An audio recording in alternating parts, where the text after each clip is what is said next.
Bienvenidos a Panorama Militar, su espacio de análisis estratégico sobre los bastidores del poder mundial. En el episodio de hoy vamos a abordar una pregunta que muchos se han hecho. Con el régimen iraní gravemente debilitado tras los recientes ataques, ¿por qué Estados Unidos e Israel no dieron el golpe final? ¿Por qué Trump y Netanyahu retrocedieron ante la posibilidad de derrocar a los ayatolás? Durante los próximos minutos entenderemos por qué, para las grandes potencias, cambiar un régimen no es tan sencillo como parece, y por qué los riesgos pueden superar, con creces, los beneficios. En su historia reciente, Estados Unidos acumula una larga lista de intervenciones militares con el objetivo de reemplazar gobiernos considerados hostiles o inestables. Algunas de esas operaciones dieron resultados positivos, como ocurrió en la Alemania y Japón de la posguerra, pero en otros casos el desenlace fue catastrófico. En Medio Oriente, el ejemplo más emblemático fue la invasión de Irak en 2003. La caída de Saddam Hussein abrió un vacío de poder que resultó en caos, guerras sectarias y el fortalecimiento de grupos extremistas. La misma fórmula se repitió en Libia con la caída de Muammar Gaddafi, lo que sumió al país en una anarquía prolongada. Estas experiencias dejaron cicatrices profundas en los centros de decisión de Washington y Jerusalén. A diferencia de otros países de Medio Oriente, Irán es una potencia regional consolidada, con casi 90 millones de habitantes, un ejército numeroso y bien entrenado, fuerzas paramilitares como la Guardia Revolucionaria y un aparato de represión interna altamente eficaz. El país está preparado para resistir tanto amenazas externas como levantamientos internos.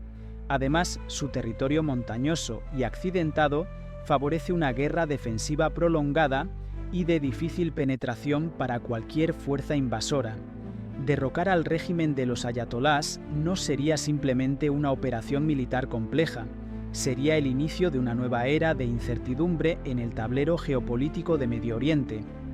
Irán es un crisol de diversidad étnica y religiosa. Persas, azeríes, kurdos, árabes, baluchis y otros grupos coexisten bajo tensiones latentes. Cualquier intento de intervención externa podría ser el detonante de una fragmentación nacional, abriendo paso a guerras civiles, levantamientos regionales y la proliferación de milicias y grupos extremistas, muchos de ellos con agendas propias y lealtades inestables. Más allá de la complejidad militar y étnica, existe otro desafío fundamental: el vacío de liderazgo. Después de más de 4 décadas de control absoluto por parte de los ayatolás, la sociedad iraní carece de figuras públicas con capacidad real para unificar el país en una eventual transición. La represión sistemática ha sofocado el surgimiento de liderazgos políticos alternativos, desmantelado partidos reformistas y fragmentado los movimientos de oposición, que hoy operan en la clandestinidad o desde el exilio. La idea de restaurar un nombre de la antigua monarquía, como Reza Pahlavi, hijo del último Shah depuesto en 1979, aparece para algunos como una posible esperanza. Sin embargo, dentro de Irán, muchos lo perciben como un extraño lejano, vinculado a intereses occidentales. Su regreso al poder podría interpretarse como una imposición extranjera, fortaleciendo la narrativa del régimen actual de que el país está amenazado por una nueva forma de dominación occidental. El efecto sería el contrario al esperado. En lugar de celebrar una nueva figura de liderazgo, la población podría unirse en torno al nacionalismo y a la defensa de su soberanía, incluso si eso implica mantener al régimen actual en el poder. Vale la pena recordar que Irán ya fue escenario de una intervención directa por parte de las potencias occidentales. En 1953, un golpe orquestado por la CIA y el Servicio Secreto británico derrocó al entonces primer ministro democráticamente elegido, Mohammad Mossadegh. Su crimen: nacionalizar el petróleo iraní, que hasta entonces estaba bajo control de empresas británicas.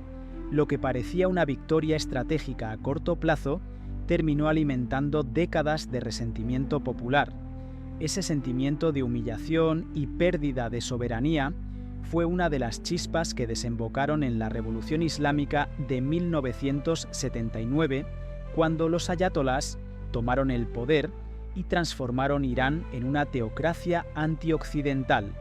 La historia demuestra que las intervenciones externas, por muy bien intencionadas que parezcan, a menudo generan consecuencias duraderas y muchas veces contrarias a los propios intereses de las potencias que las impulsan.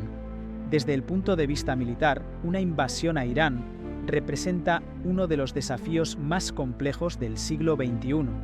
No se trata solo de fuerza bruta, sino de logística, geografía y resistencia popular. Con una población de casi 90 millones de personas y un territorio vasto, lleno de montañas y desiertos, el país está naturalmente preparado para una defensa prolongada y una guerra asimétrica. Cualquier operación militar prolongada resultaría en miles de muertos, tanto civiles como soldados, además de un costo financiero colosal. El impacto geopolítico sería inmediato: inestabilidad en toda la región, bloqueo de rutas comerciales vitales y posiblemente un colapso en el suministro global de petróleo. En términos simples, sería como encender un barril de pólvora en el corazón de Medio Oriente. Frente a este escenario, líderes como Trump y Netanyahu adoptaron una postura estratégica más pragmática: debilitar gradualmente al régimen iraní sin provocar su colapso inmediato.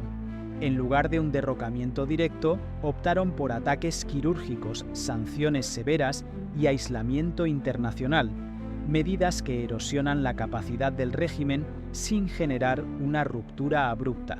La lógica es clara: mantener a los ayatolás bajo control, debilitados, presionados desde dentro y desde fuera, pero aún en el poder. Es una alternativa menos arriesgada que abrir la puerta al surgimiento de facciones extremistas, milicias armadas o una guerra civil descontrolada.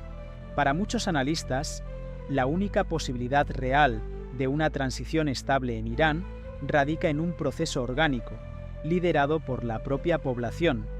Washington y Tel Aviv lo saben. Por eso apuestan cada vez más por el apoyo indirecto a movimientos civiles, protestas lideradas por mujeres, minorías oprimidas y jóvenes que sueñan con libertad y reformas. Si la caída del régimen proviene desde dentro, impulsada por una sociedad civil movilizada, tendrá legitimidad. Y será mucho más difícil de revertir. Ese tipo de cambio es más difícil, más lento y lleno de obstáculos. Pero también es el único que puede construir un nuevo orden verdaderamente estable en Irán. En resumen, el silencio de Trump y Netanyahu ante la oportunidad de derrocar al régimen de los ayatolás no es cobardía, es cálculo, un cálculo frío basado en las duras lecciones de la historia reciente. El riesgo de sustituir a un enemigo conocido por un caos impredecible sigue siendo demasiado alto. Si te gustó el análisis de hoy, no olvides darle me gusta al video, compartirlo con tus amigos y suscribirte a Panorama Militar. Aquí, los bastidores de la geopolítica mundial se analizan con profundidad y sin filtros. Hasta el próximo episodio.